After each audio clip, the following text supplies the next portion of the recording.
They are building a concrete city that floats on the Red Sea. The most surprising part? It's 14 Central Parks wide. The seabed conquering back in December 2021, Prince Mohammed bin Salman revealed it. It was half on land, half floating on the Red Sea. They called it the Oxagon.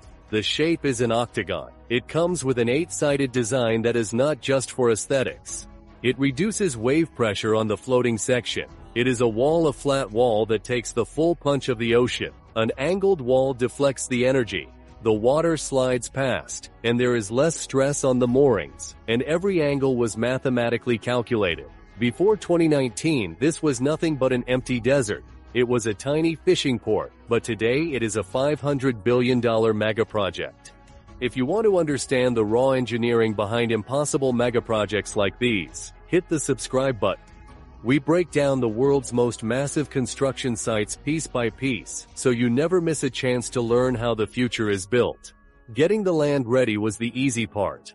The real agitating nightmare was the water itself. That massive blue section on the master blueprints has never been attempted at this scale. Before a single steel pile was driven, teams spent months mapping the seabed. Every reef, depth, and fault line was studied properly. They found coral colonies spanning 1 meter in soft, unstable mud on the seafloor. Every single meter of the seafloor needed a different engineering solution, which was quite tricky. You cannot just dump concrete on the living reef. Before the machinery arrived, marine biologists stepped in, and divers went down by hand and chiseled coral colonies off the rocks, placed them in underwater transport baskets, and then boats moved them to safe zones miles away. Every single colony was relocated, and the reef stayed alive by the designers, and is still alive today. Then came the heavy fleet. Belgian and Dutch contractors arrived by sea. Their massive dredging ships came with them. A cutter suction dredger is essentially a giant underwater blender. It lowers a spinning cutter head to the seafloor, then chews up the rock, sand, and clay. A massive pump then pushes that slurry through the floating pipes back to the shoreline. The water drains back to the sea, and the solid sand stays behind. Every cubic meter they dredge becomes the physical ground Oxagon's building stands on. In simple words, zero waste produced. The invisible city you would be standing on compacted earth that was beneath 18 meters of the Red Sea just 3 months ago. But before a single wall went up, the invisible city must be built. If you do not lay the veins first, the city dies. Underground utilities came first. Water, power, and fiber optic data lines are buried in massive concrete channels. You cannot dig up a fully automated port later to fix a broken pipe. Everything must be laid perfectly in the best way possible, right the first time. Desert sand cannot hold massive factories either, because the desert is always shifting. Whatever you build on top of it also shifts, then it settles. Engineers use dynamic compaction, basically giant cranes dropping 20-ton steel weights repeatedly onto the sand. It pounds the earth until it is as hard as bedrock. Every square meter was compacted before a single foundation was even poured. Land prep was now complete. Now comes the hard part. They had to build 4.6 kilometers of seawall in just 24 months. The quay wall is the line between the land and the ocean. It holds back the compacted earth. There is 18 meters of Red Sea on one side and heavy automated factories on the other. To build it there, the developers drove steel piles 20 meters deep into the seafloor, 4.6 kilometers of them, edge to edge. We go behind the wall where they had anchor piles driven deep into the dirt. Steel cables connected the front walls to the back anchors. These can hold the wall in place. This is why this is important, because they stop the sheer weight of the land from rotating the wall into the sea. Invisible but essential at the same time, 18.5 meters of water sits beneath that. That is deep enough for the world's absolute largest container ships. They learned to work precisely with the tide, not against it. They timed the dredging to match the outbound currents. The channel was cleared, and then the problem was finally solved. But before we move forward to what happened in November 2025, subscribe now, because it changed everything. Port with no humans, November 2025. The results became staggering. 4.6 kilometers of seawall, 7 shipping berths, and 2 years entirely ahead of schedule. This is what the Saudi government achieved. They built 900 meters of fully automated terminal designed to move 1.5 million shipping containers a year. What's crazy is that there were 0 crane operators needed. Saudi Arabia's first fully automated port cranes are already running today. They are already moving real cargo. The catch is that nobody is outside. The 100-foot crane is real, but the cabin is empty. The whole port runs from a server room miles away. The straddle carriers that move the shipping containers drive themselves. Radar, LiDAR, and 5G connections allow the machines to talk to each other in milliseconds. Every factory talks to each port, every port talks to every ship. This is all automatic. Always, automation is rewriting the rules of global trade. Weekly since April 24, 2024, supply ships run from Jeddah to a city that is still under construction. The berths here are deeper than most European container ports. The world's biggest ships dock here. Every grain of this port comes from the sea, but below, there is 0 waste dumped back, all reused. It came with 1 Saudi firm, 1 Egyptian, and 1 Chinese, along with $1 billion and a single deadline. A smart port is just the anchor. The impossible phase is happening offshore. The land simply stops, and the city continues over the water. Now, under these future factories, there is no compacted ground. It is the Red Sea itself, and the entire section floats. Floating pontoons. The floating section is massive. To make you understand how big it is 14 Central Parks in size.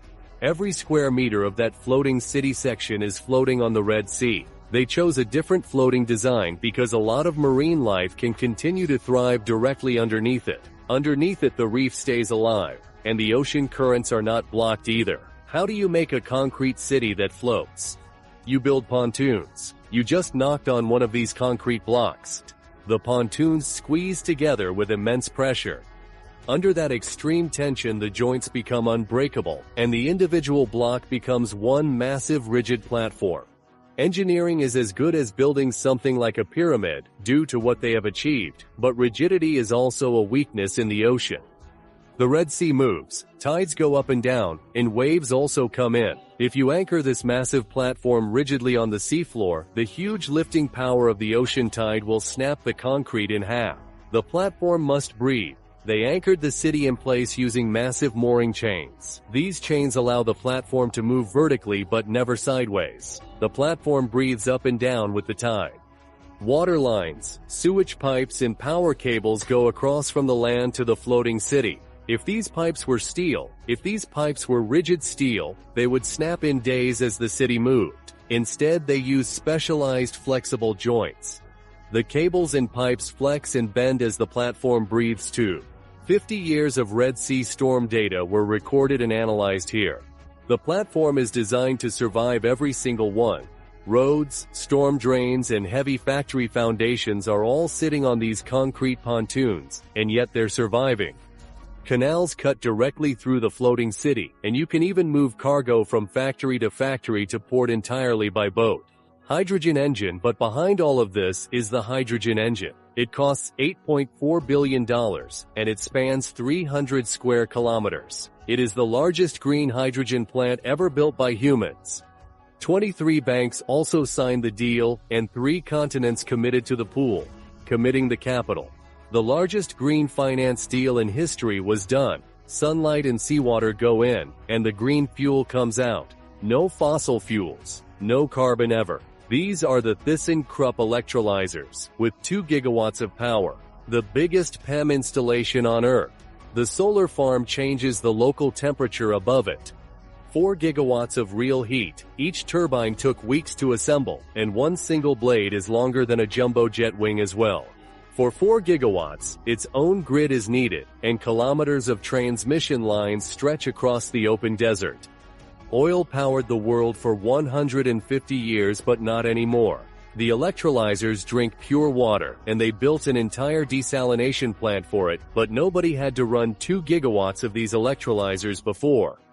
When a cloud blocks the sun, the power output drops, and the electrolyzers must adjust in a second, and that is how software does the job perfectly here. Hydrogen is also difficult to ship.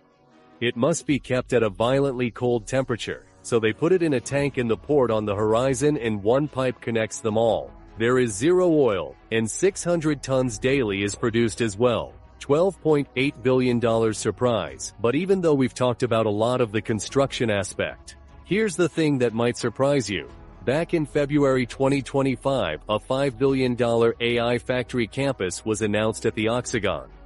Nobody saw that coming. The power, cooling, water and open land, nothing in the Gulf matches Oxagon on all of these three variables. It is not just the world, it is the world's first net zero AI factory. It has $5 billion of compute power cooled directly by the Red Sea. The Red Sea water cools the massive computer banks, and the water discharge is monitored every single hour.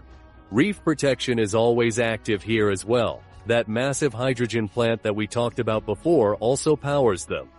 This is $12.8 billion in AI data centers at Oxagon. Both are real. An AI factory is not just a server room. It trains the world's largest AI models as well. 4,000 Saudi factories are wiring into Oxagon's AI network. 90,000 people are supposed to live here by 2030, and that is the goal here. The build of a village for workers who are building the village. 20,000 people arrived in May 2024, and people are already living in that building. The crane behind them is building the next one as well. Every apartment faces the Red Sea. The facades block 60% of the heat for those 45-degree summers. There are no private cars, autonomous electric vehicles only. Delivery times drop 20% in the first year. Every tap here runs desalination. Red Sea water is used too. Nothing leaves Oxagon as waste. Oxagon built a marine lab just to study the reef as well. Moving to April 2026, 55% of the project is done, and 45% is remaining. 4 years in, and the hardest part is still ahead. Do you think Saudi Arabia will be able to finish this project in the next 5 years? Let us know in the comments down below and subscribe to the channel if you are looking for the biggest technological breakthroughs around the world.